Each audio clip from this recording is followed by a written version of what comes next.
record. All right.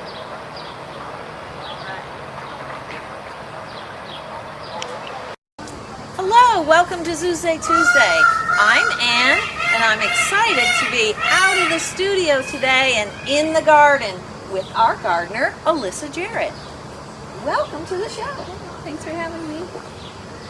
On Zoosday Tuesday, we welcome the audience to be a part of our conversation about conservation.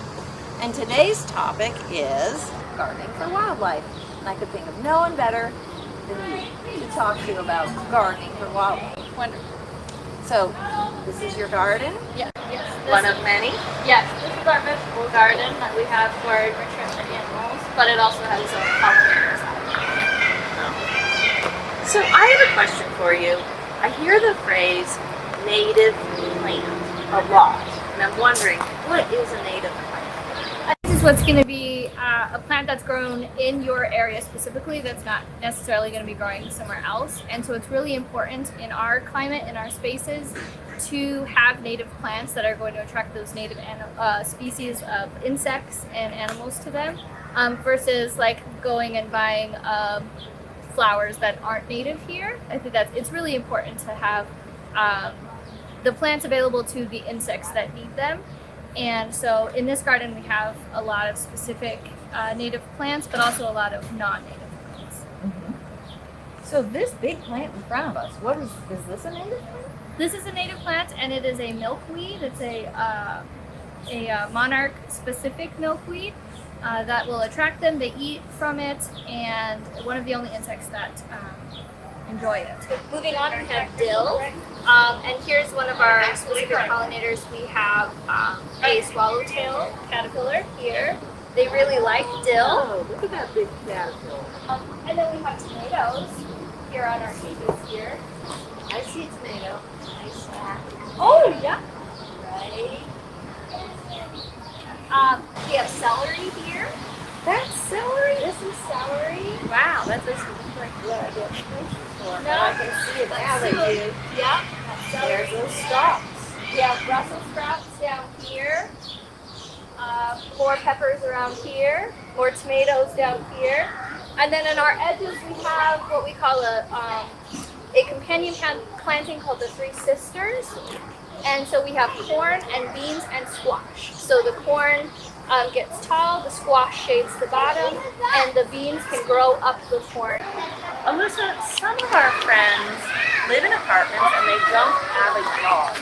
Are any of these plants possible to grow in a container? Well, absolutely. I would start with a tomato. Tomatoes you can grow in a 5-gallon bucket. You'll see holes in it. Give it a little trellis to climb on. Herbs, any herbs you can grow in pots. Windowsills, you can grow them in water. Sounds good. Thank you so much for showing us the zoo garden. Later today, I know you promised to show me your own garden. I'm looking forward to that. Yes. So we'll see you later. All right. Thank you again. You're welcome.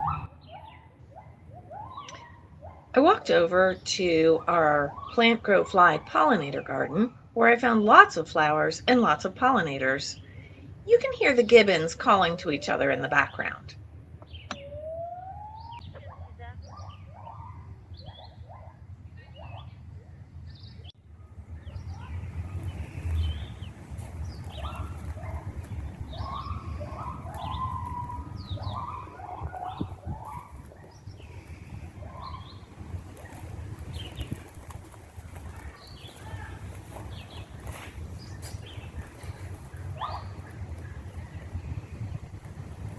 Then I walked over to see the bison, where we've planted a very small shortgrass prairie with native buffalo grass and wildflowers.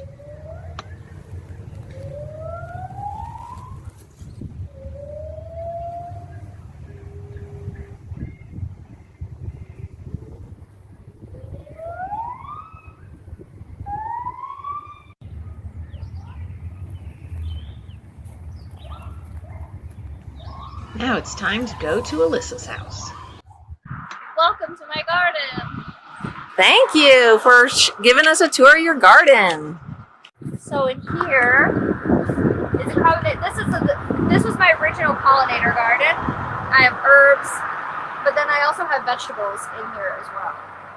So I have a lot of herbs. This is sage and peppermint. I have oregano over there, and I typically don't harvest a lot of it. I just let it flower because the bees love it. This rutabaga is new to this area this year. I used to have one over there, and it didn't come back. So It now just traveled on now its own. it's here. I And like then- it over here better. And so then we have like the poppies are new, and then there's a new plant. Is that mint? The one with the little spikies? Yes, this is mint that's flowering, and then the sage is also flowering. It's already done flowering, and so it'll go to seed. The clover is flower. Over here, these are the garden boxes, so like these are all the carrots. Do you know what I have at my house? Carrots that I forgot to pull, Oh, they're good. and then they made these beautiful Queen Anne's lace kind of flowers. Oh yeah, Oh, look at that. little baby carrots. What is this Crazy. beautiful flower? That's a calendula. Like this, you can use for lotion. It's medicinal. Everything in my yard is edible, medicinal, or beneficial. This pumpkin started in that corner, and it's going all the way up to the front. Follow this pumpkin trail. And this is Yarrow? Yeah. And that's a pollinator plant. Yes. Yeah, and a native. All right. What do you have to do to make a wildlife habitat? Native plants and pollination plants, water for your breeders, so bird baths or ponds, areas where they can nest, so maybe you have like a little bee house with sticks. I have a living, like a fence over here that I put sticks in that animals can burrow in, and no spraying, of course. And I think that's about it, right? You just have to have, spaces for natives to feel comfortable. Mm-hmm. Before I left, I visited Charlotte's garden, then off to the library to see their Azak pocket prairie. This is the pocket prairie from last year. And here it is this year.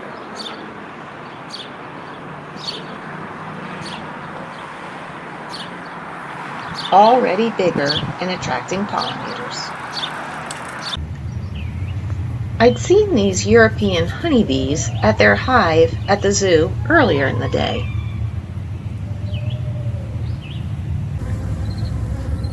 They really liked this native shrub, rabbit brush.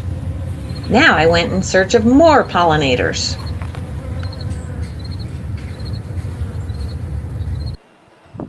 The outer yellow ray petals help the bees find the sunflower. The many inner disc flowers in the middle of the flower turn into sunflower seeds with the help of pollinating bees. They are gathering nectar, which they will take back to the hive and turn into honey. Win-win.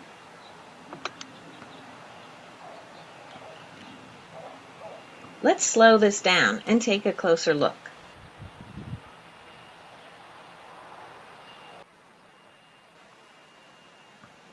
Pollination is messy work.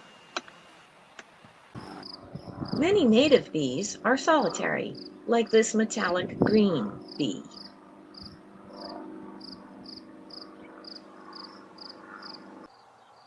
And this squash bee, who is gathering pollen on his legs to make bee bread.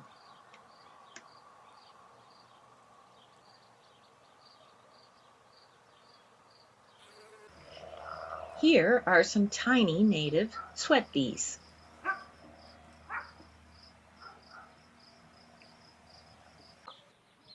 But it's not just bees who pollinate plants. Even hummingbirds and bats can pollinate plants. Other insect pollinators include flies, beetles,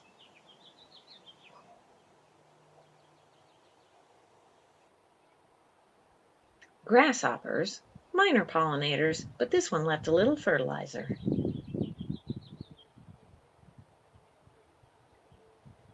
Butterflies and moths. Let's take a closer look at this sphinx moth. Do you see the proboscis? That is the straw he uses to sip nectar from flowers.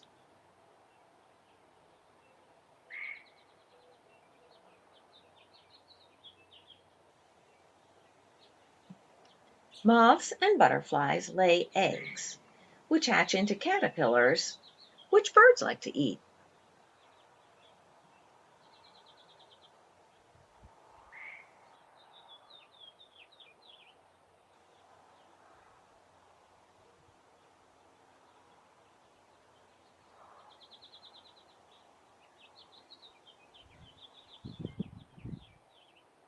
This caterpillar can have all the weeds he wants. Now we're going to join our Zoo Alive teen volunteers to make seed balls for pollinators. So today we are making seed balls here at Lake Papa. First we have seed mix and dirt mix. We're gonna add that to the ball. Yeah, we're going with the wind. Dirt. It's very pretty. That looks all right. Now you want to add the water slowly and add the dirt. And stop for a second.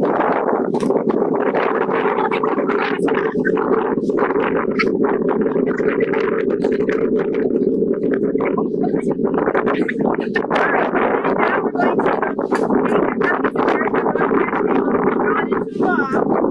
to roll it, put them all in. Okay. Sure, let's throw them all in.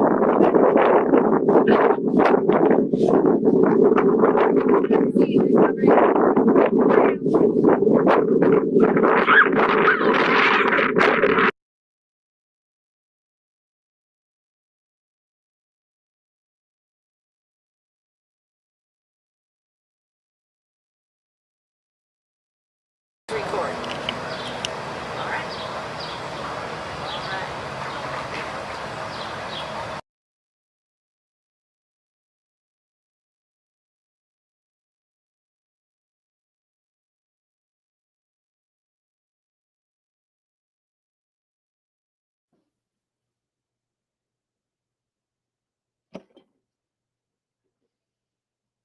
Well, that was a great day I spent in the gardens with all kinds of pollinators and birds that eat pollinators and friends. And we made some seed balls, and we have them right here. Yeah. We can even take a look at some of our seed balls. It's been a few days. Are even growing little seeds already, so we better hurry up and get these guys outside. So if you have a garden, if you love pollinators, if you're just interested in this topic, give us a question in our chat box. We're ready to talk to you about conservation. Join our conversation about conservation. Bobby has a question. He asks, my mom says I can grow some plants in a few large flower pots. What would be good ones to grow? Good question. We asked Alyssa Jarrett, our gardener, about planting in containers. And she said there are lots of plants that you can grow in containers. Cherry tomatoes, herbs like to grow in containers. Even if you didn't have a fancy flower pot, you could just use a 5-gallon bucket, but make sure you put some holes in the bottom of it. We have another question. Teresa asks, is it true that insects benefit other species like lizards and birds?